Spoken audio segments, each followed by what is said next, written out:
Welcome to the 3DownNation podcast. I'm Justin Dunk, joined by John Hodge and JC Abbott. JC, my guy, it's time for you to give some love to a player with the BC Lions that you have been ripping on. I believe you called for this guy to be cut as well. Aiden Eberhardt, man. Give this guy some flowers. I don't know that I ever called for him to be cut, but I did question whether he was going to be a viable long-term starting CFL receiver. And frankly, he's proven me wrong, right? I thought he has been, I think he has been excellent this year when he's been called upon. His target volume is not exceptional by any stretch of the imagination, but when they throw the ball to him, he makes impactful plays. So hats off to Aiden Eberhardt. He's proven me wrong. He has captured a part of my Eberhardt now. So I hope he sticks around. Well done. Breaking news, everybody. For those that like to hate JC Abbott out there, I knew he had it in him, but he's man enough to admit when he's made a mistake. We can do that at 3DownNation.com. The fellas ain't scared to go out on a limb, especially you two, I'll say. And even JC, you go farther out than John Hodge and I do.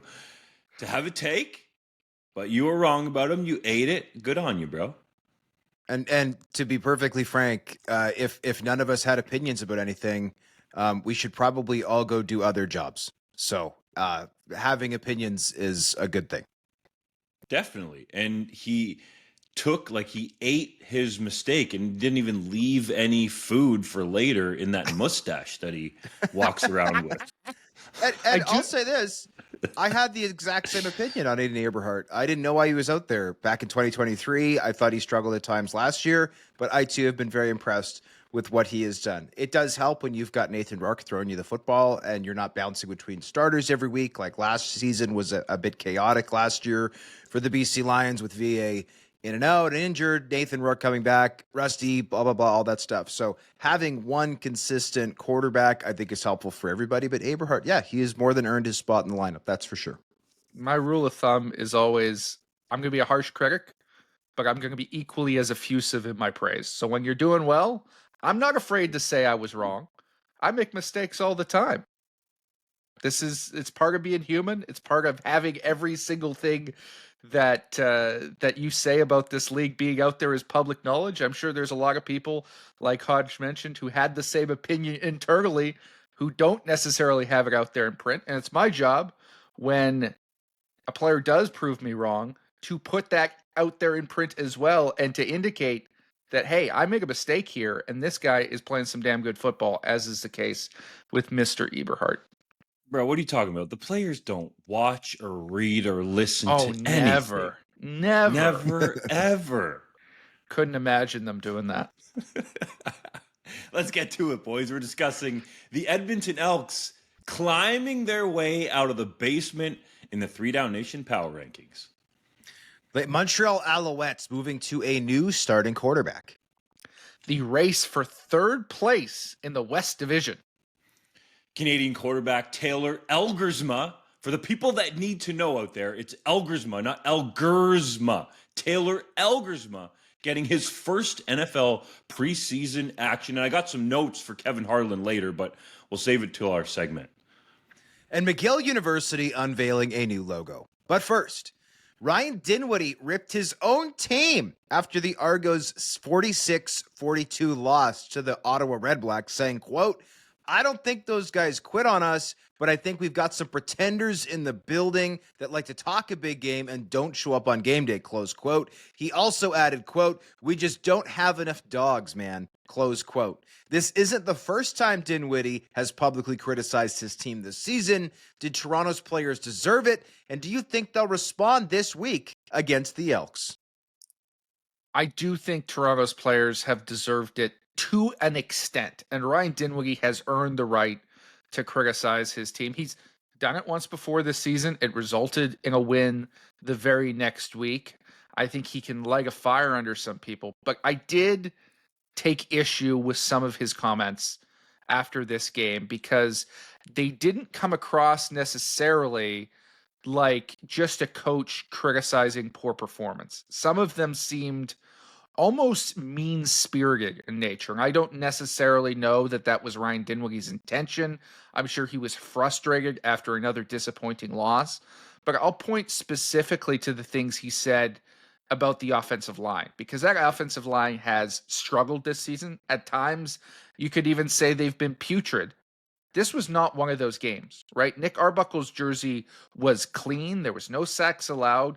There wasn't even really noticeable pressure on the quarterback. I thought they accomplished what they set out there to do. And even in the run game, yeah, it wasn't a great performance, but he only gave Deontay McMahon 6 carries and he averaged 5 yards a pop. 2 of those runs went for more than 10. So overall, you'd have this beaten down offensive line. You'd think they'd be saying, wow, we did a good job, coach, didn't we? And he goes out there and essentially infers that part of the reason why Chad Kelly isn't playing yet is because the offensive line is so garbage that he doesn't trust them to protect him, and then rips on them after their best game of the season. To me, that's not a way that you are going to win a lot of points in that locker room, specifically with that position group. I thought most of the other comments were fair. That one was off base, and offensive linemen can be fickle. I don't necessarily think they're going to respond well to that. You probably have a fair point there, JC, but the one thing I do love about Ryan Dinwiddie is when you ask him a question, by and large part, he gives you an honest answer. He doesn't sugarcoat things or give you cliches or not sort of allow you to feel his emotions. He gives it to you raw and real. I'm not saying everybody should be like that, but it's something that I appreciate about Ryan Dinwiddie. Was it warranted? I think so. You're a coach that is coming out of a game where your team surrendered a big lead early in the game and lost to a division rival that you're competing essentially for your playoff lives with. So I get Dinwiddie being frustrated, and I love him showing it on his sleeve, man. It's great for the media, and I think, honestly, the fans for the Double Blue love it as well, because then they understand how much he cares about that football team. There's a bunch of other things to get into with this game, fellas, but I think it's worth noting, JC, you kind of touched on it there, that Dinwiddie talked about, and he was asked by our guy Griff, who's been writing our Toronto Argonauts post-game analysis pieces this season in place of the outstanding Ben Grant. Griff asked him if Chad Kelly's going to be back this season. And Dinwiddie said, I don't want to put him in front of that O-line. So, fellas, based on what we've heard from Dinwiddie all along with regard to Chad Kelly, are we going to see him on the field, or is it too late to put Chad Kelly in a little bit of harm's way with where the Argos are in the standings and record-wise? Well, and honestly, I don't think that's a huge deal right now. I really don't. Nick Arbuckle, full credit to him. First 2 games, 2 touchdowns, 4 picks. Not a great start to the season, albeit against 2 very good defenses in Montreal and Calgary. Since then, 7 starts. He has thrown 14 touchdowns, only 6 picks. Like, however you slice it, that is good quarterback play, especially because through a lot of those games, as I thought JC correctly assessed, that offensive line was poor. Now, I do think that the offensive line was much, much better this game against the Ottawa Red Blacks. The thing that I really took away from this is that this is not the first time Dinwiddie has done this. He ripped his team publicly after their Week 3 loss to the Saskatchewan Roughriders, a game they lost at BMO Field, 39-32. The team responded well, winning the next week at Ottawa, 28-16. Now, it should be noted the Red Blacks were really banged up at the time, including they did not have Drew Brown under center. They were playing Dustin Crum. So I'm interested to see this worked the first time, right? And as a head coach, whether it's publicly, whether it's privately, part of your job, right? If you want to use the carrot and stick analogy, part of your job is to give your team the stick every now and again and say, hey, this isn't good enough. That's not good enough. I also will point out, it's not just the players Ryan Dinwiddie is ripping on. He specifically named special teams coordinator Mickey Donovan as someone he was upset with. And he also said, we don't have enough dogs. To me, that is, in a way, a potential shot at GM Mike Pinball Clemens and assistant GM John Murphy, saying, hey, if we don't have enough dogs, like, to me, that's the saying. We don't have enough talent. We do not have enough playmakers. We do not have enough guys in this locker room who can get it done. Now, obviously, I'm interpreting that, but I think that's a very fair interpretation of what Ryan Dinwiddie said. So when you're also criticizing not just the guys who are out there, playing hesitant, or one of the things Ryan Dinwiddie said is not playing with enough confidence, he's also picking on his own coaching staff. He's also picking on the people in the personnel department who are picking these players. So I think that there is some value in doing that. At times, you have to pick your spots. Obviously, Ryan Dinwiddie was successful in picking his spot the first time he did this back in week 3. I'm interested to see how this team bounces back, because if you whack your team with the stick and they come out flat the next week, like, let's remember, they're in Edmonton next week, Commonwealth Stadium, not the hardest place to play in the CFL. I think that's very clear. The Edmonton Elks, they're a 2-win team, just like Toronto. If you go out and lose next week by, let's say, 15 points, what do you do then? You can't play the carrot. Do you just keep whacking your team with the stick? I don't know what the answer is, but clearly the Argonauts need answers right now, because they're a 2-win team. They are 4 points out of a playoff spot if you count the crossover with the BC Lions and the Winnipeg Blue Bombers both being at 4 wins. They've got to get this fixed.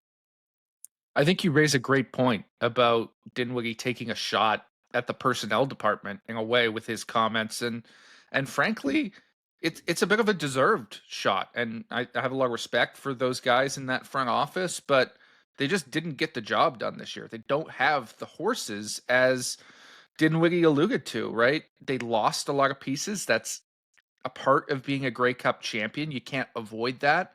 But you look at the moves that they made through the offseason, and with the exception of maybe bringing in a guy like Andrew Chatfield, who has 6 sacks and has looked impressive at times, not a lot of the proven pieces that they brought in or the trades that they made have worked out in their favor, right? And we saw it in this game in a guy like Daniel Adeboboye, who was a staple in Toronto on special teams, a special teams unit that has struggled this year, killing him with a big kickoff return. And he's looked very good in his time in Ottawa. And Toronto hasn't really found much consistency in the backfield either. You think he could have helped with that? Absolutely. I know that there are costs associated with certain players. You're managing the salary cap. You're losing pieces, trying to bring in other ones. It's a complicated endeavor, but they didn't find the right balance this offseason, and they haven't brought in enough youngsters that have flashed yet. They found some. Derek Sluka would be one that comes to mind, but there's still some gaping holes on this team. I think it's going to be a multi-year process to really bring them back up to where they need to be. And to your point, Dunk, maybe you don't play Chad Kelly at all this season because you view it as just a lost year, right? Is it worth the risk if you're a 2-7 football team and there is no chance of a turnaround to A, absorb the cost of his contract and take him off the 6th game, and B, put him in harm's way and potentially have another injury that could cause him to miss next season when hopefully they have more pieces in place? I don't know what the answer is there, but I certainly would be as tentative as Dinwiddie has been this season to risk a piece of that magnitude. The point about the personnel moves has to be looked at even deeper, fellas. We didn't even talk about the biggest one. Cameron Judge has been pretty good, let's say. But there are people in the league that will tell you that the Argos traded away the best pass rusher in Flo Ormalade, perhaps the best all-round defensive end in the Canadian Football League, to the Calgary Stampeders, who happily took him back, and he has helped that front four become dominant. Yes, Jalen Hutchings has been really good, but part of the reason for that is because of the attention that Ormalade commands. And I'll add another one to the mix, fellas, that's new, and I don't know if many people know about it. If you were the Toronto Argonauts right now, it's easy to say, could all things have been equal, and if this player was what he is today, it would have been a big help for them. But Davis Alexander was once on the Toronto Argonauts negotiation list. Now, there are names that are changed on these lists all the time. It used to be, back in the day before Stuart Johnston, that there would be trades with negotiation list players that we would not know the name of, unless, 3DownNation reported it or others in the media. But if you're the Toronto Argonauts and you had a Davis Alexander to go to, I'm not saying Nick Arbuckle hasn't been good. I think he's been better than advertised, and Hodge has well documented his recent run here, especially after that slow start. But it's just intriguing to look at when you start to dissect the personnel moves as to why this team is so far down in the standings after winning the Grey Cup. Like, there was a choice made there not to bring back some of the guys on the starting defensive line. You traded one away. Jake Ceresma, it sounds like, wanted to go back to Edmonton. So, I'll forgive the Argos for that one. But some of the other moves that were made really need a magnifying glass put on them to understand why the Argos have fallen so hard so fast. Well, yeah, and if I'm a member of that Toronto Argonauts locker room, I'm listening to these comments going like, well, Folarin Urmalade is a dog. Jake Ceresna is a dog. Dejan Allen is a dog, right? Like Deshaun Amos is a dog. Royce Metier is a dog. So if we're saying we don't have enough dogs, maybe we got to stop sending our dogs to the pound where other people can adopt them and have these lives together, get all the puppy love. Because right now, our locker room does not have enough dogs, and the guys we're bringing in are not as good as the guys who have exited. So, yes, I appreciate that. I think Dinwiddie's assessment is correct. They need more guys to step up. But I also appreciate that there's probably some very frustrated players in that locker room going, yeah, I agree we don't have enough dogs because you got rid of them. And let's be clear about that. We had the conversation with a lot of these Argos players at Grey Cup last year, specifically trying to compare them to the Calgary Stampeders and saying, okay, what makes this team different? And they said, well, it's Toronto's willingness to go out there and be aggressive and make moves to acquire these dogs, right? To acquire talent like that. It seems like they reversed course this offseason, and their mission was to ship all these dogs out of town. I don't know how you can come back from that this late in the year when those types of game-changing players just aren't available for you to acquire. Let's talk about the Ottawa Redblacks, though, for a second, because that win and the comeback took the temperature on Bob Dice's hot seat from scalding to simmering. That win in Toronto gave the Redblacks a chance to at least be in the playoff mix. If they lose that game, which it looked like they were going to, down 22-1 early, then you probably write the season off. I know it's early. We're not even at Labor Day, and the stupid old saying goes, the season doesn't start on Labor Day, but your season can be over before Labor Day, okay? That was massive. If this team can keep Drew Brown healthy, or if Drew Brown can help keep himself healthy, the Redblacks can legitimately be in the mix here. I think the real key for this team in the comeback was the mix and the balance on offense. There were, I believe, William Stanback had 17 carries, if I'm not mistaken, in that football game. This is something that we have talked about and harped on the podcast. Santino Filoso, our Redblacks dude, has wanted to see this balance on offense, and it actually happened. And I think that helped the comeback because Drew Brown doesn't have to sit back there, whether it's a 5-pack of receivers or a 6-pack, knowing that the defense is just pinning their ears back, coming after him and seeing different kind of pressure looks and coverage looks and all the rest, that he can actually hand it off to William Stanback and be put in some favorable second down situations and just have like a little bit of relief.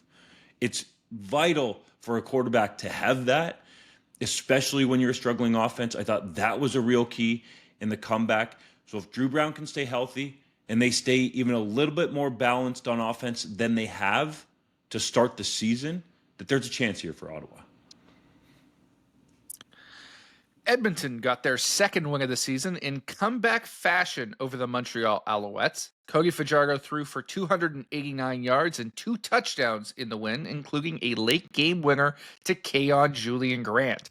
Did the performance give you hope that the Double E can still turn their season around?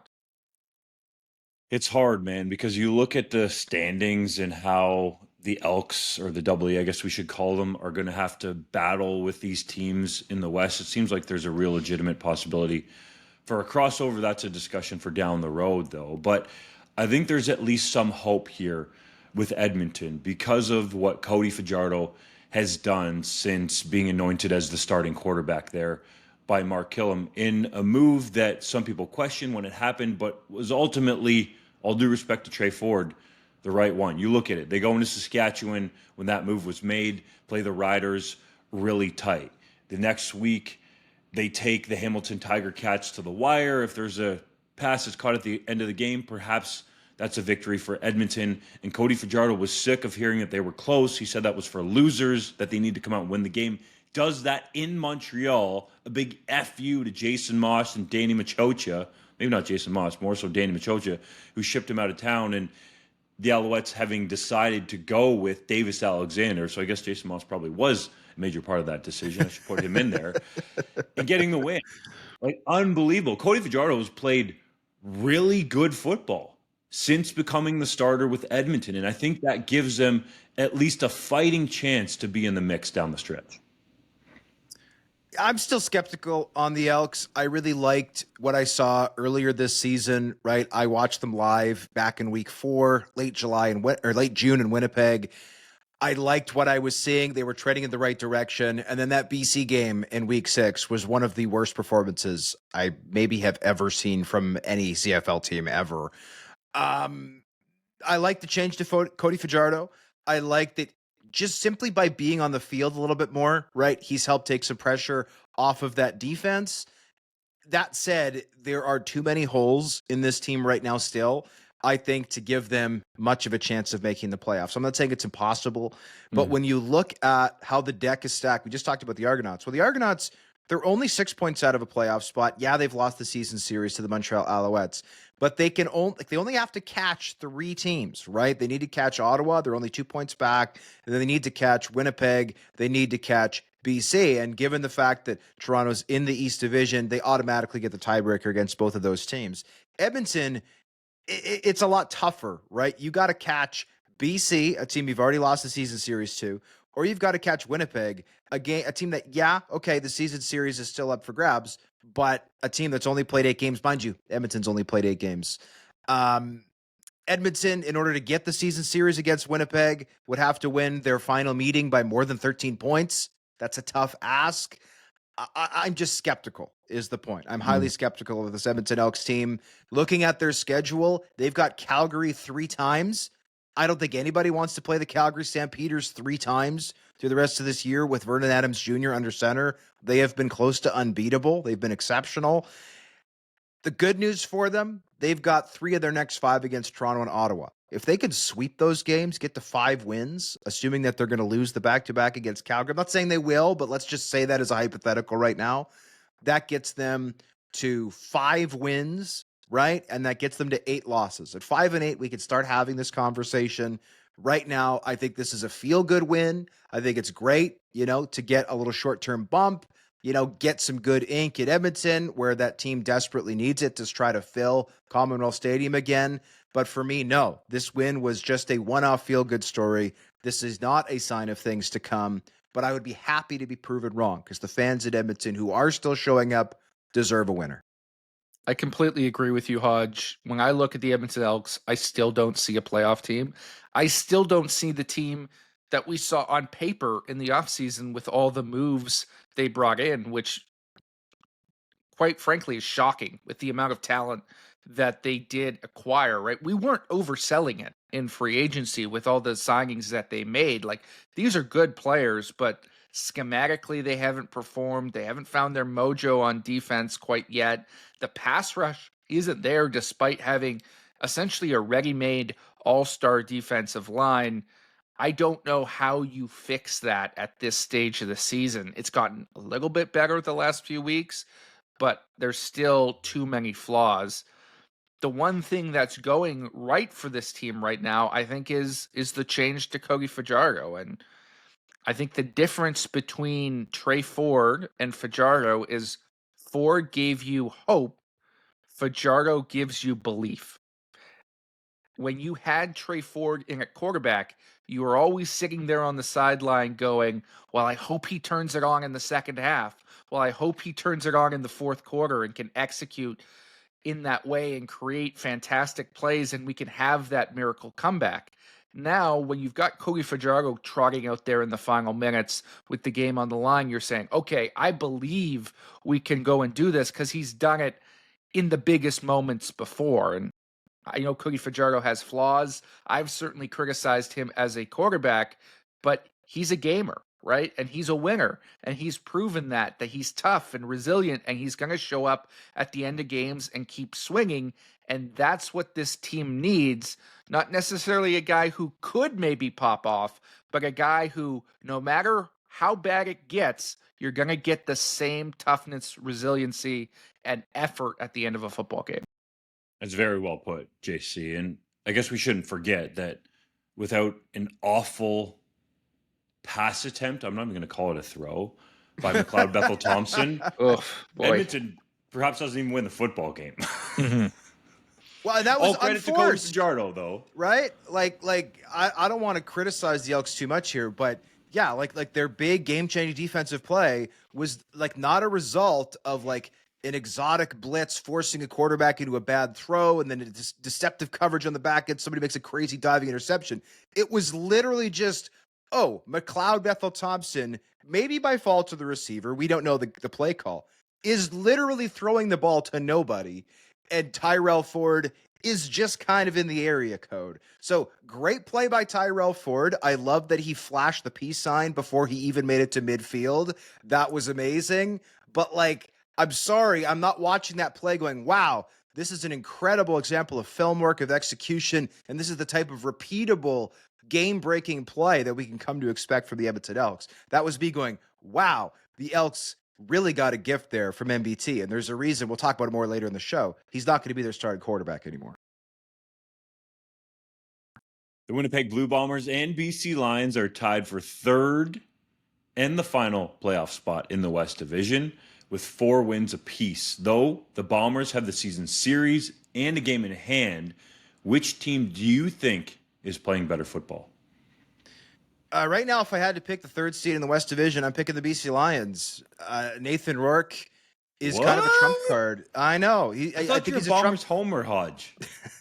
I'm sick of people saying that about all of us. Like, get off your damn couch, put down your phone, go outside, breathe some air, and understand that we call it how we see it. Like, people think Hodge is a Bombers homer. He's out here, like, lambasting the team in his post-game analysis column. Same for JC Abbott. We talked about him giving it to Aiden Eberhard. He's giving it to Vernon Adams Jr.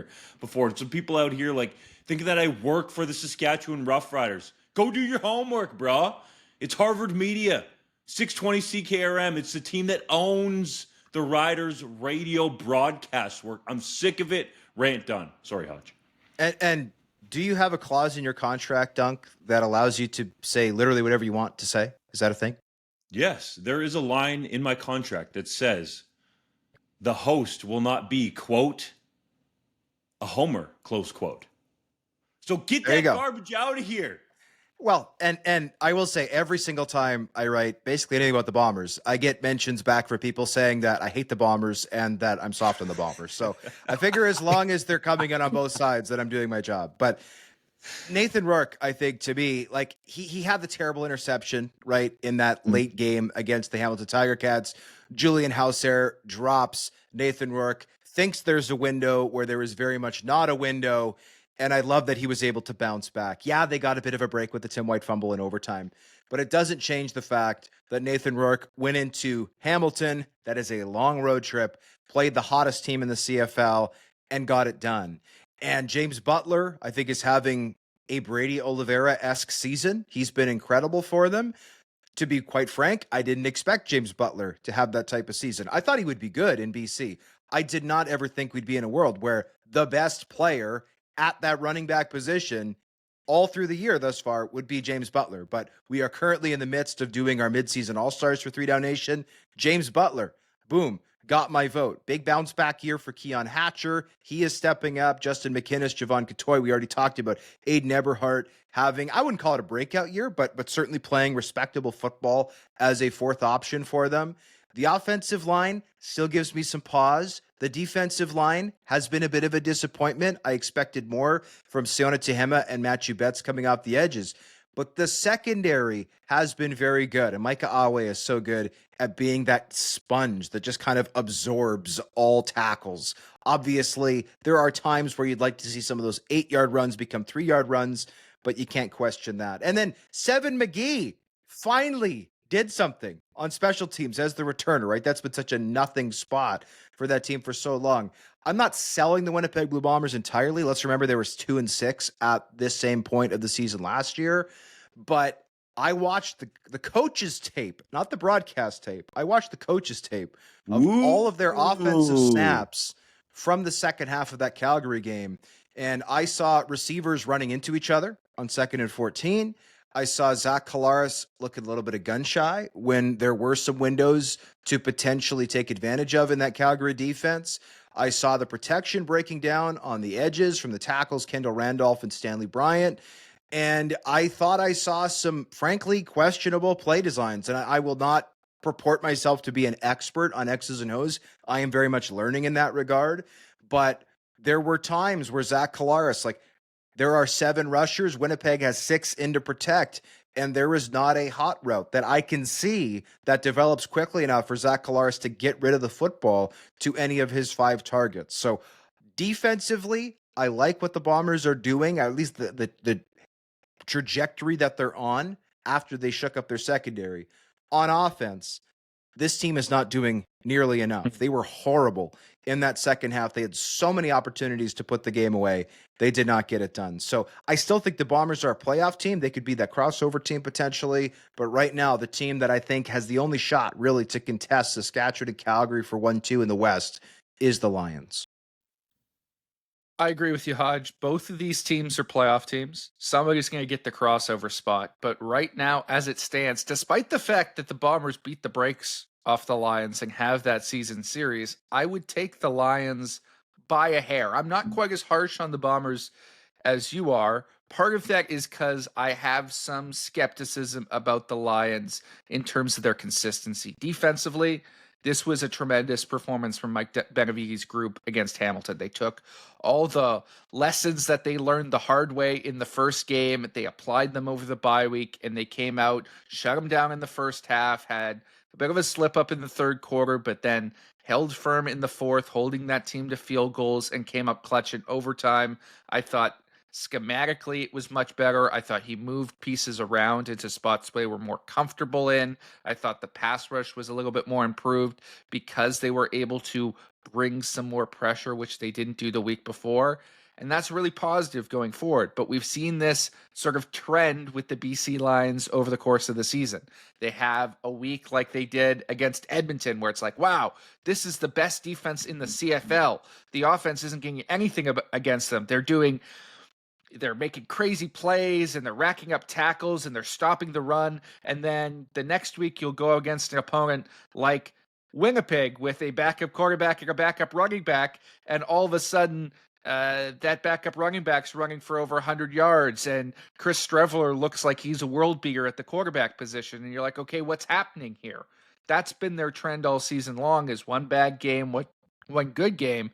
I think I need to see a few in a row before I'm truly a believer in this defensive unit. But as you mentioned, Nathan Rourke can do just about whatever he likes on offense, and he's going to make plays. And I think sometimes that's to his detriment because he is making some risks that are uncalled for. I thought there were some times in that game where he put the football at risk in a way that he didn't need to, but ultimately he put up 400 yards. He made plays. He drove them at the end of the game. And he's a trump card in those situations because of his escapability and his accuracy and his arm strength. JC out here like, Toronto, pop, pop, you done this season. Ottawa, pop, pop, you done. There's going to be a crossover. Mark it down, okay? JC called it in August 11th. He's saying the crossover is done and dusted. If anyone wants to find a way to use that as bulletin board material and call me an idiot, for the record, I picked Ottawa and Edmonton to be in the Grey Cup this year. So my predictions, not always sound, gentlemen. My man eating all the crow. Appreciate you, dude. Let's give a little bit of credit to Ryan Rigmaiden here on one area he wanted to improve on, and that was the physicality on both lines, but specifically the offensive line, because James Butler is leading the Canadian Football League in rushing.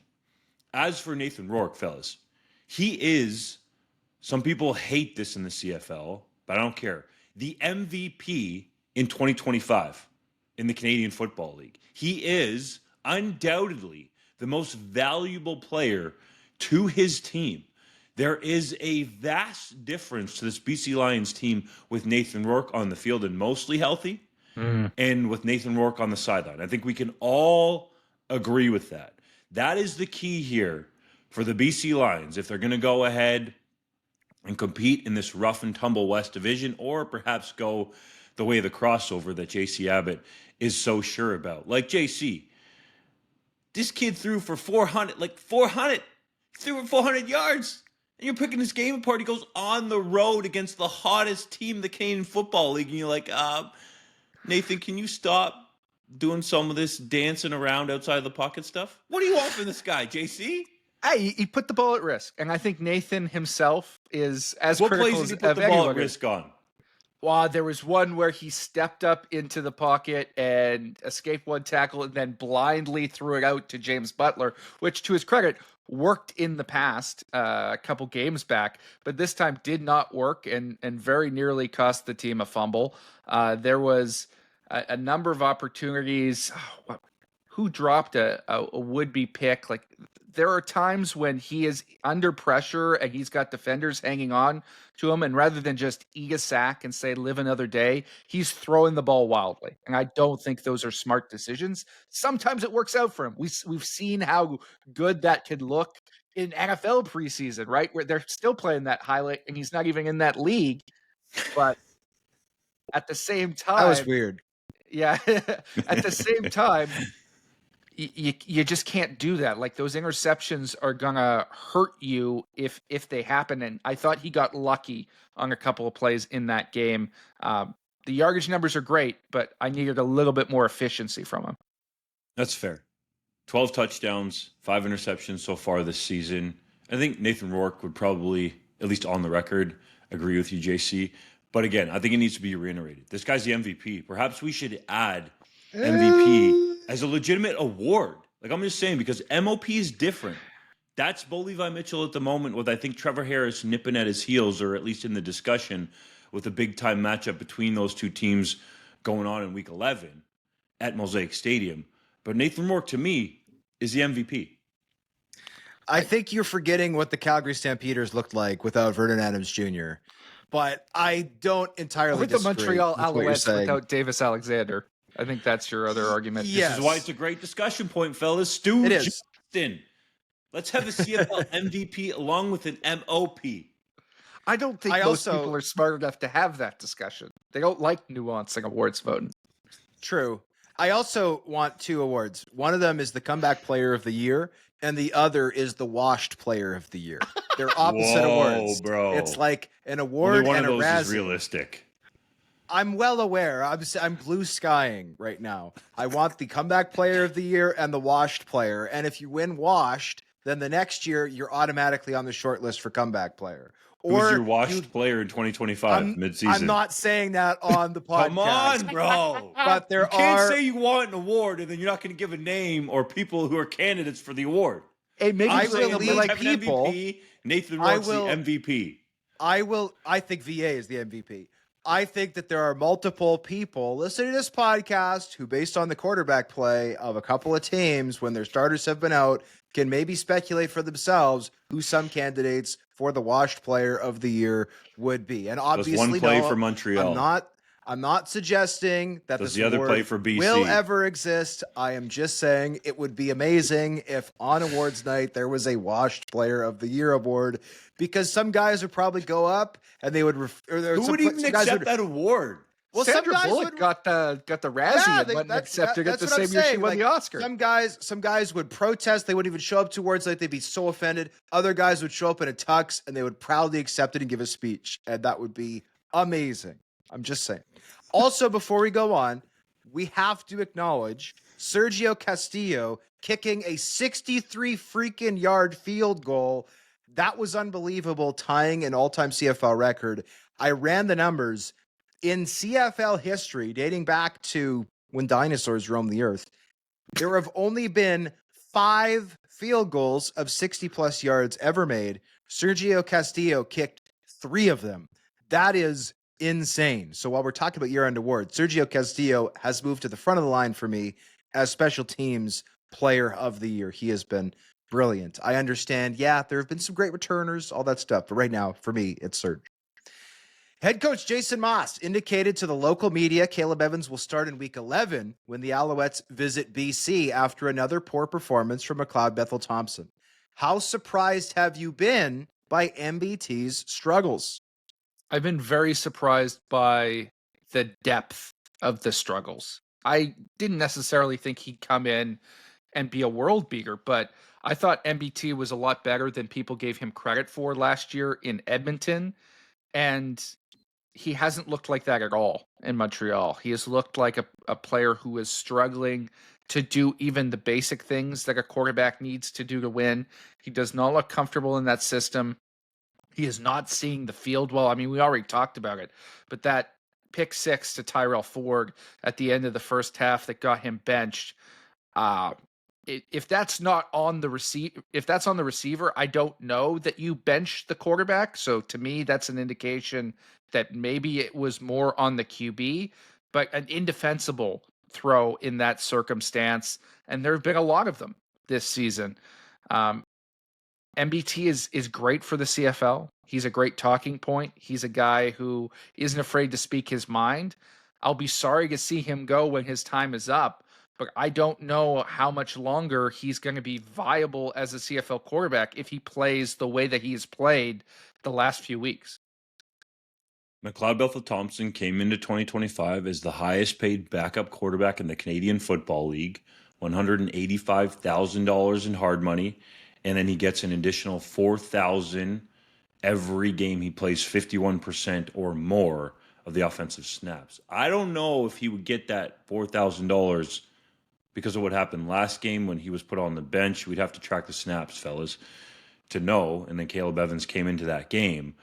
But he has struggled much more than I think a lot of people thought. I think there were a lot of people, especially in Montreal, that thought, okay, like we're getting rid of Cody Fajardo because of the optics here and how awkward it could be with Davis Alexander as the starter.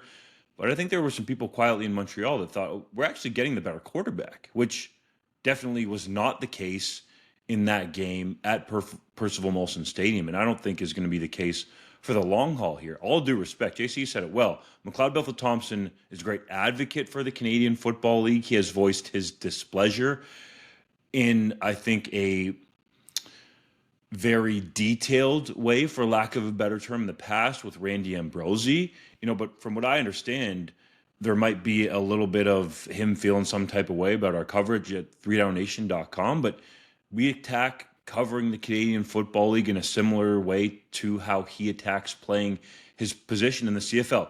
And we respect him, but Hodge is out here calling him his washed player of the year. So Hodge, I did not say that. to deal with MBT. I did not say that. Yes, you did. I did not say that. You're putting words in my mouth.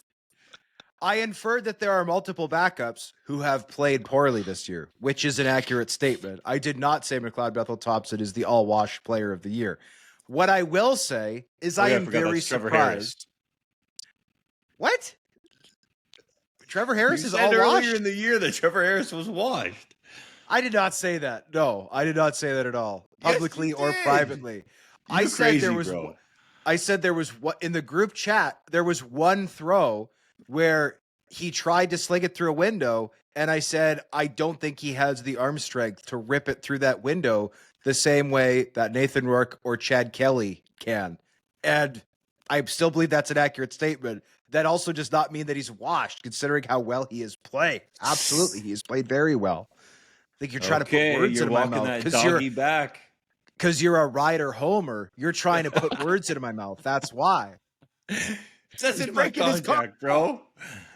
Break in the contract. No, McLeod Bethel-Thompson. Well, let's start with this. Jason Moss, since he became a CFL offensive coordinator, even before that as a quarterbacks coach, has done a great job coaching guys up at the position that he played for a very long time in the CFL and did so at a very respectable level. No, Jason Moss will never be in the Hall of Fame as a quarterback, but he still had a long career for good reason. And that's because he was an excellent backup and could be a successful starter for stretches with different teams. And Michael Riley, I went and ran the numbers before the show.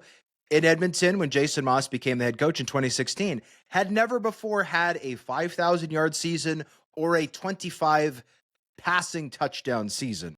He did those things 3 years in a row under Jason Moss, 16, 17, 18. Boom, boom, boom. Jason Moss comes to Montreal, takes Cody Fajardo off the scrap heap. They were together in Saskatchewan, didn't look like a great mix together in Ryderville. All of a sudden, boom, they win a Grey Cup together in 2023, and they have Cody Fajardo playing at a high level in 2024. Yeah, Davis Alexander got the starting job, but that is because Cody Fajardo was hurt and fighting through a nagging hamstring injury for a bunch of that year. So when McLeod Bethel-Thompson rolls over from Edmonton, I'm going, okay, this is a guy who's had multiple 4,000-yard seasons in the CFL. Just last year, yeah, the Edmonton Elks were not a great team, but this is still a guy who threw for 24 touchdowns and 11 picks with the Elks last year. Surely he's going to be able to put up similar numbers in Montreal with a better coaching staff, arguably, a better team around him, potentially. And that has not at all happened. Like this combination of him and Jason Moss not only has not gelled as I expected it to, but it seems to have done the opposite of that. It is completely broken. And that is why I think this team has made the right decision to start Caleb Evans. I said on the show last week, I don't understand why some of these backups have such long leashes. And I think that McLeod Bethel-Thompson should have got the pull earlier. I'm not saying you bench him for life. That's the beauty of this type of decision. If you pull a guy early, you can always play him again late. If you pull him in week 8, you can play him in week 9. It's not a permanent decision. You're doing what you need to do to try to win that individual game. McLeod Bethel-Thompson did not put his team in a position to win that game. Had they started Caleb Evans, it's possible they win. And guess what? If Caleb Evans goes out and you know what's the bed, you can go to the next guy in James Morgan, who everybody seemed really, really high on in training camp in Montreal. So I'm not surprised McLeod Bethel-Thompson got benched. If anything, that should have happened earlier, but I am genuinely surprised. I thought McLeod Bethel-Thompson would be the top backup in the league, and not only has he not been that, he has not put that team in a position to be successful. He's 0-4 as a starter this season, and it is wild, the difference in that team between him being on the field or McLeod Bethel-Thompson. Scratch that, sorry. Bethel-Thompson is 1-4 as a starter. He was the starter for that game where they beat the Calgary Stampeders, albeit VA getting hurt late. But he does have a win. I won't take that away from him. I completely agree with you, Hodge. I think CFL teams are sometimes even too loyal to their starters when they're struggling, let alone their backups, who teams continue to roll with after multiple subpar starts. And in a situation like Montreal's, with the depth that they have in that quarterback room, which I think might be arguably the deepest in the CFL when you go 1-4, why don't you move on to a guy like Caleb Evans? And I'm excited to see what he brings to the table this week. I know Evans has had his shots before and it hasn't always worked out. But again, he looked fantastic in preseason this year, as he often does. And let's not forget that he's only 27. Caleb Evans is still the same age as Trey Ford. Actually, he's younger than Trey Ford. And we talk all the time about you don't want to throw out Trey Ford's potential because he's so young and still learning. Or we talk about a guy like Nathan Rourke, who's also 27 and he's still young in his career, or Davis Alexander, who's 26 and he's got to have a long leash so he can learn and develop. Caleb Evans is still a young quarterback. And there's a reason he's stuck around in the CFL. It's because he flashes at times. I still think there's potential there. I'm excited to see what he can do with this latest opportunity, and I will not be shocked if he plays significantly better than what we've seen from MBT the last few weeks. Let's just remember, fellas, MBT has been without Tyson Philpott and Austin Mack for at least a couple of these starts, if not more. Those are major weapons in this offense. I'm not excusing that awful pass attempt, I think it should be called, that was caught by Tyrell Ford and some of the other bad throws that he's made. But it hasn't been this Alouettes offense at full health. I think that could have potentially looked a little different. I'll get you those numbers right now. So Austin Mack started the only game he started was the game that Bethel Thompson won against Calgary. He's missed the other 4 starts. Phil Pott started the first 2 Bethel Thompson starts. He's been out for the last 3. So it's a fair point. The unit that Montreal dressed in their receiving core this past week was Charleston Rambo, Tyler Sneed, Regis Sibasu, Alexander Hollins, and Hakeem Harris. That's not a group of world beaters. I'm not saying there's no playmakers there, but yeah, it's not a star-studded group. It's a fair point. But when you're putting up 22 points against what has been statistically consistently the worst defense in the CFL, you frankly just need to do better than that. You need to, and they have it. Canadian University quarterback Taylor Elgersma saw his first preseason action with the Green Bay Packers on Saturday, completing 3 of 4 passes for 24 yards in less than 3 minutes of action. What's your assessment of his chances to make the roster? 53-man active roster, probably not likely, but I think there's a good chance he could make the practice squad. That's based on a number of things. First of all, Packers didn't draft Taylor Elgersma, Kevin Harlan. Man, just please get this stuff right. I got a lot of respect for you. But when Elgersma came in the game, fellas, on the broadcast, his partner there in the booth was giving Kevin Harlan all this props for all the data he had gathered on Taylor Elgersma. And some of it was just factually wrong, including the graphic. The way they spell Canadian was not wrong. And then Kevin Harlan proceeded to go on and say that, Taylor Elgersma is trying to become one of the few, if ever, any player from Canadian University has made it in the NFL. It's like, bro, hello, Israel Adonijah. Hello, there are 2 Canadian University offensive linemen. One was drafted, and Gio Manu's with Detroit, and Theo Benedette has been taking starter reps with the Chicago Bears. That's only just to name a couple. What about David Onyemata, who's carved out a long career in the National Football League? Akeem Hicks, we go down this list. Can you just pay Canada a little bit of respect here from a football standpoint, especially after the Canadians whooped your butts on the flag football field, okay? I got so much respect for Kevin Harlan. He is the elite of the elite when it comes to play-by-play. But when your partner in the booth is giving you props for all this information that he thinks is right and that your audience thinks it's right because of the credibility that you have built up, and it's just factually wrong, it's disrespectful, okay? The facts are this. Taylor Elgersma is the first Canadian quarterback since the 1980s to take a snap in a preseason game. And Kevin, you would be factually correct if you said that Taylor Elgersma is trying to become one of the few Canadian University quarterbacks to make an NFL team. We know that words matter in broadcasting. We talk about it all the time in terms of what we write and on the podcast with 3DownNation. Just get your facts straight, man. Google 3DownNation NFL draft. It's right there for you. We literally have all of the Canadians who've been drafted from both sides of the border because we respect how the Americans play football up here too, okay? Rant over. Let's get to Taylor Elgersma, who looked very comfortable. He came to the game for the last series, completed a 4th down pass, with some zip to Will Shepherd as the game expired.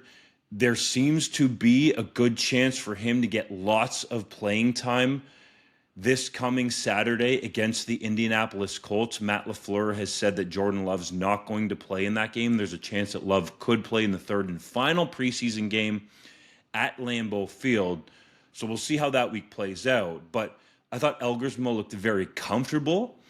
And it's worth noting he had the best completion percentage among all Green Bay Packers quarterbacks on the night, including Sean Clifford, who he's competing with for that 3rd string role. And people can't just say, well, Taylor Elgersma trying to catch on the practice squad as a 4th guy. You're competing in the NFL every single day. I thought he looked better than Clifford. I thought he looked very much like he fit in. It didn't seem like the game was too fast for him. Now, the other part of this is he's playing at the end of the 4th quarter, right? So he's going against some of the other back-end roster guys for the New York Jets. So I get that part of it. But I think there are a lot of positives here for Taylor Elgersma to build on. Matt LaFleur said going into the game that Elgersma has flashed in limited reps during training camp. I think that's a positive. And it is rare, Kevin Harlan, that an NFL head coach would talk glowingly about a Canadian university quarterback. So lots going Taylor Elgersma's way. It is still early in training camp in the preseason, so he needs to continue. And LaFleur said it, and I think it makes a lot of sense, that he needs to be consistent, even if he's getting limited reps. But I really think this preseason game in Indy against the Colts, you could see a lot of Elgersma, and that's going to go a long way towards answering the question that you laid out, JC, as to whether he'll make the active roster, which I think is probably unlikely at this point, but whether he can secure a spot on that practice roster. I think that Canadian quarterback Tyler Elgersma isn't tough to make anything in the NFL, and that's not a shot at him or even an assessment of him as an individual. It's just a systemic thing. By definition, the NFL does not respect what you really do in the CFL. We've heard Canadian Football League players say that. They're certainly not going to respect what he did at the U Sports level, right? So he is going to have to not be as good as the guy he's competing against.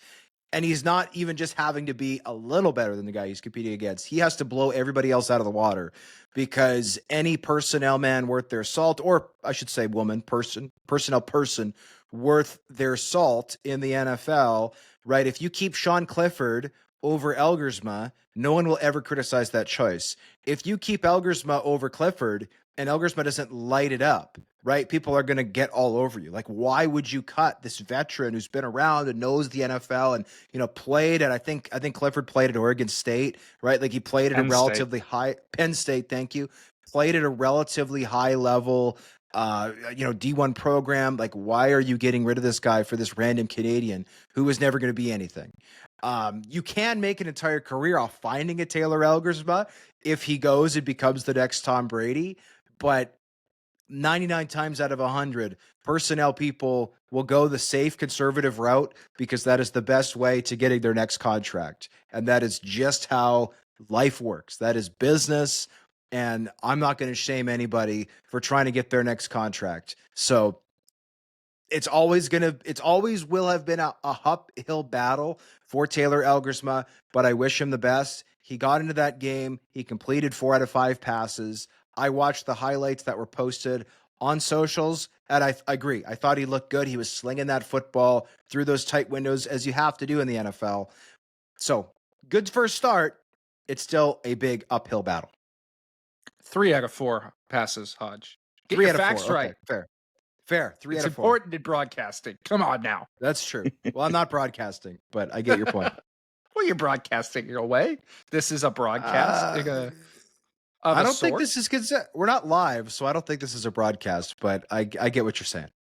It is cast broadly. It's a podcast, which has a broad audience. That's a broadcast in a certain way. No, I think Taylor Elgersma has a shot at the practice roster just because of the quarterback position. Like, there's only 4 guys there. If Green Bay decides to carry 3, which they've done in the past, it makes sense to have him on PR. My only comment to add about this game is let the man cook. Like, if you're going to go for it on 4th and 5 and he's going to hit a completion and there's 35, 45 seconds left in the football game, let him throw another pass. Let him try and go for a touchdown. Like, I don't know why you go for it on 4th and 5 if you're not going to let him run another play. I know it's a meaningless preseason game. You don't want to risk injury and stuff, but I don't like the fact that they sent him out there. He did everything they asked. He made a great play in a clutch moment, and they said, yeah, seeing enough, don't need anything more. Let the guy do everything he can to prove he deserves to be on a roster. I don't think the Green Bay Packers gave him that opportunity in this game. Let's just educate Mr. Harlan a little more, okay? 3 straight years in the NFL draft, 2024, 2023, and 2022, players have been selected who were once at a Canadian university. Isaiah Adams, 3rd round Arizona Cardinals, 2024. Tavius Robinson, defensive lineman, 4th round Baltimore Ravens, 2023. 2022, Dean Leonard, 7th round, Los Angeles Chargers. All of these guys are playing You still forgot Gio Manu. in the National Football League. Sorry, yes, what am I doing? God, I'm pulling the Kevin Harlan. Gio Manu, I talked about him earlier. But anyways, 3 straight years. Guys with youth sports backgrounds. And for the uninitiated, Dean Leonard started his collegiate career at the University of Calgary. Tavius Robinson started his collegiate career at the University of Guelph. Isaiah Adams started his collegiate career at Wilfrid Laurier University. You go back through the years here, fellas. Like, I just don't understand how you can think that you're prepped up when you're just so far off base, okay? David Onyemata selected 4th round, 2016. Like, how far back do we need to go here? Laurent Duvernay-Tardif, 6th round, 2014 with the Kansas City Chiefs, won a Super Bowl, for Christ's sakes.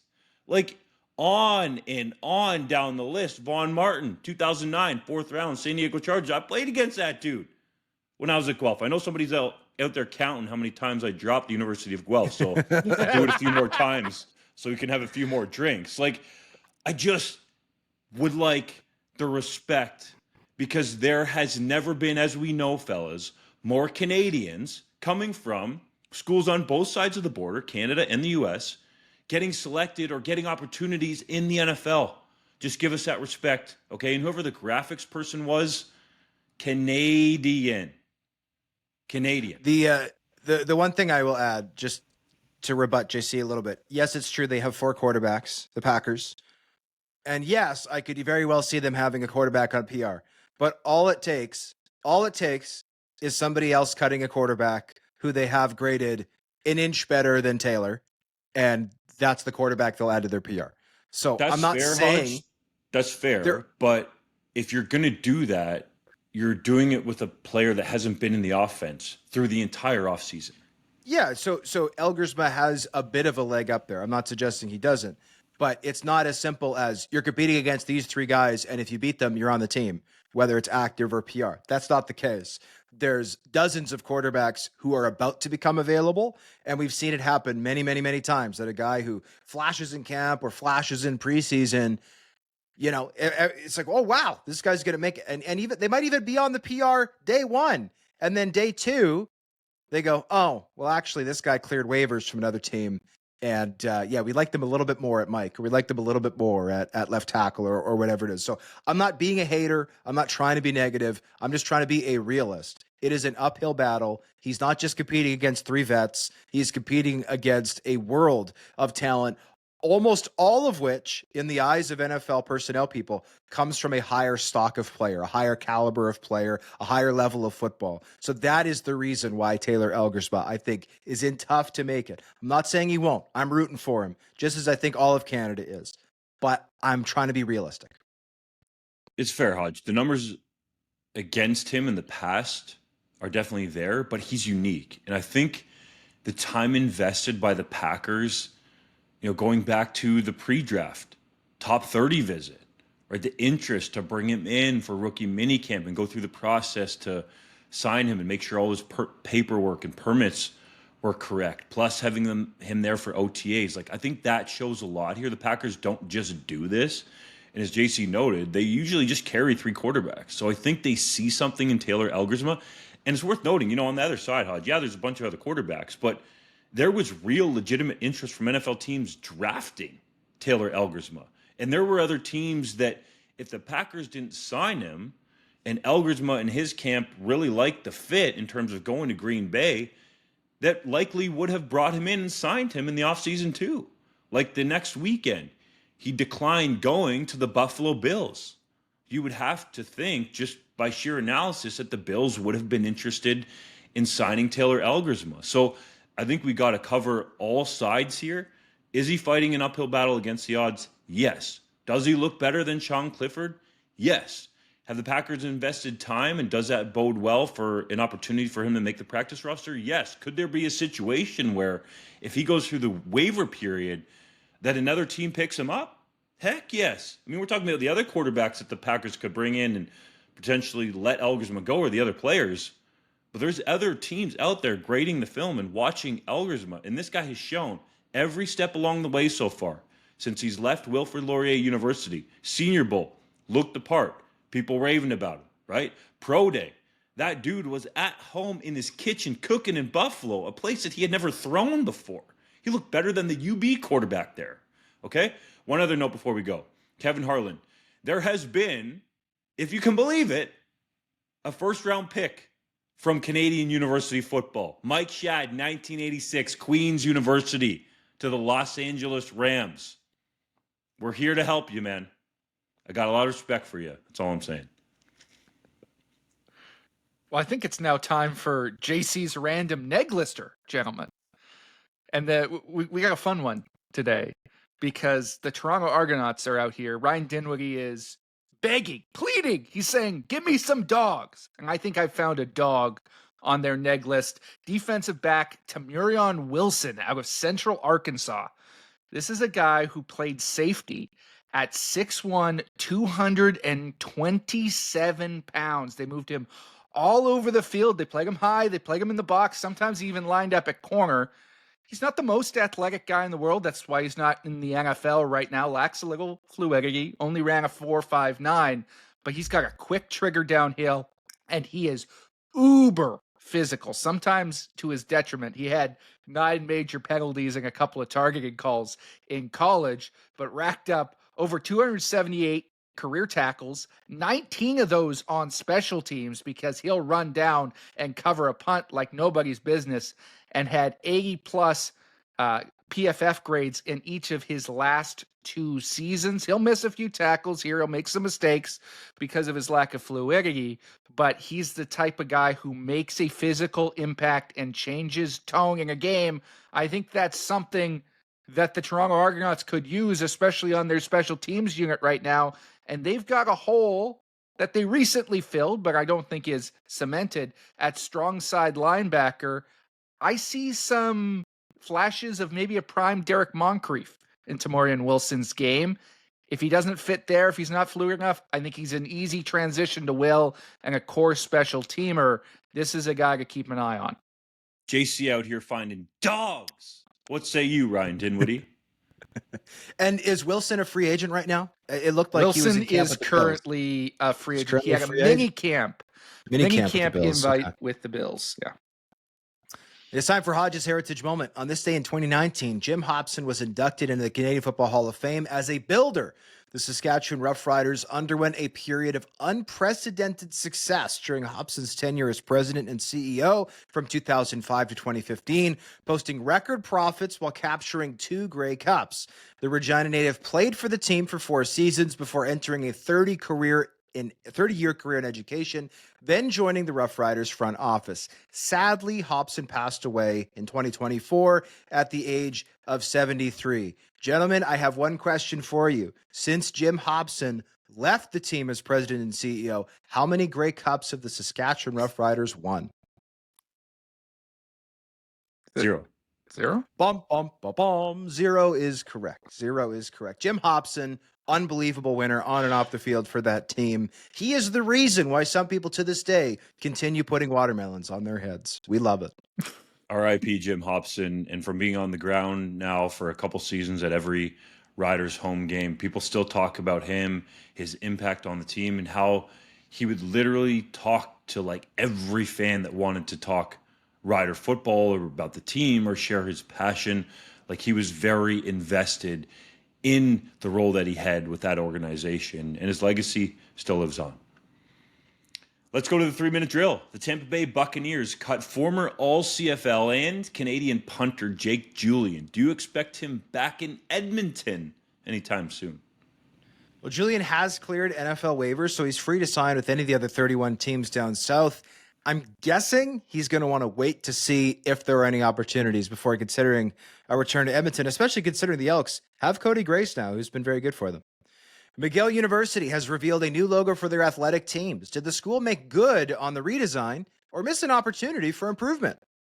This is a swing and a miss if I've ever seen one. I didn't hate McGill's old logo. It was kind of classic, if a little bit outdated and basic. And they said, let's take this and make it Even more basic. It's just a red M, gentlemen. I could have done that redesign, and I could barely use my laptop. Come on. Do better. Do better. Hamilton native Shea Gilgeous-Alexander, who was honored this week at the Tiger Cats game after winning an NBA championship and the league's MVP, said at a press conference that his football position would be quarterback or maybe kicker. It doesn't seem like he likes to get hit. Do you think he could have made it in the CFL as a passer, Dunk? I don't think so, bro. You would take a hit from Jake Serezna and be cracked in half. All due respect, Shea Gilgeous-Alexander ain't afraid to take it to the 10, but it's much different when you might get a helmet to your face. Not exactly. You got a face mask on, but you know what I mean. When you get a helmet planted in your chest. That's a There flag. are also more sensitive areas to take a helmet. I'll let people speculate as to what I'm talking about.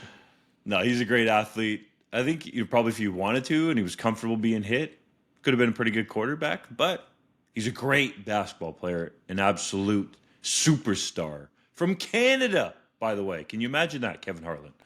The Toronto Argonauts recently signed offensive lineman Ryan Skeevier and Brandon Kemp. How soon do you think they'll be on the field? Well, I would have said soon, but the Argonauts offensive line had a really nice bounce back game against Ottawa. So I think it's still possible that Sevier and Kemp get on the field sometime soon, but I think the current O-line in Toronto bought itself at least a little bit of time with that performance. The Calgary Stampeders became the first CFL team to broadcast a game in Cantonese and Mandarin this past week. JC, is that a good way to grow the game? It's a fantastic way to grow the game. I know the BC Lions have had a lot of success with their Punjabi broadcasts over the last couple of years. I'm a regular halftime visitor to that broadcast booth. I think the more languages you can broadcast the CFL in, the better. This was a big step from Calgary. Canadian receiver Jared Wayne cleared NFL waivers following his release from the Houston Texans. Do you think he'll sign elsewhere? Hodge, you take this one.